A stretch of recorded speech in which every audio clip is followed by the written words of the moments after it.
Also this morning, major fallout from a scathing Justice Department report detailing local law enforcement's failed response to the Uvalde school shooting in May of 2022. U.S. Attorney General Merrick Garland said there were multiple areas where there were critical errors, in fact, and that shooting in Uvalde is just one of a long list of tragedies that really bring back some painful memories for the people here in South Florida. So joining us now is Tony Montalto, the father of Gina, who unfortunately lost her life nearly 6 years ago in the mass shooting at Marjory Stoneman Douglas High School. Tony, I want to thank you for joining us. I know you're the president of Stand with Parkland. We appreciate your time today.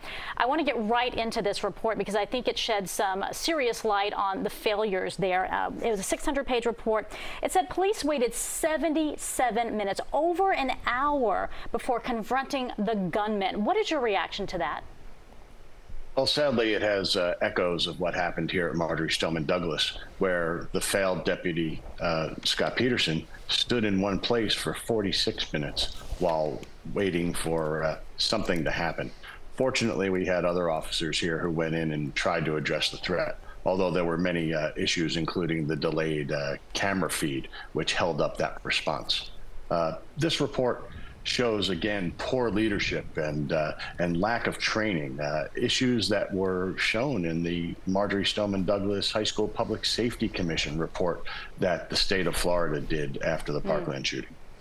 And Tony, we know that there really is a shared pain right now between the parents of those in Uvalde and, of course, parents like you, parents right here in our community in Parkland, following both of these shootings. And, of course, there are calls for accountability. What do you think accountability looks like? Well, I know here in Parkland that we attempted to have the deputy Peterson found guilty of child negligence. Sadly, for some reason, the jury here couldn't quite do that. However, we do have some accountability available through the civil court system.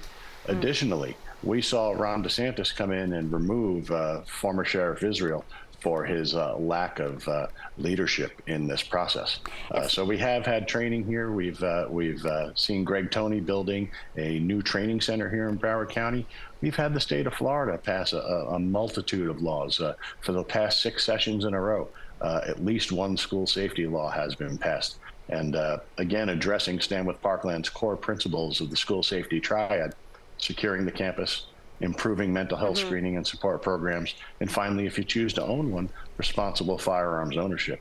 Florida got the process right when we addressed all 3 of those things following this tragedy in Parkland. I got to ask you this because it's almost like deja vu to some extent, because when we look at this report, it says that they're really blaming the police chief because he did not treat this as an active shooter situation. In fact, he waited and evacuated other classes, and then he waited before sending those officers inside. So when you look at this, and there was a report after Parkland, is it as if other schools, other counties, other states didn't listen?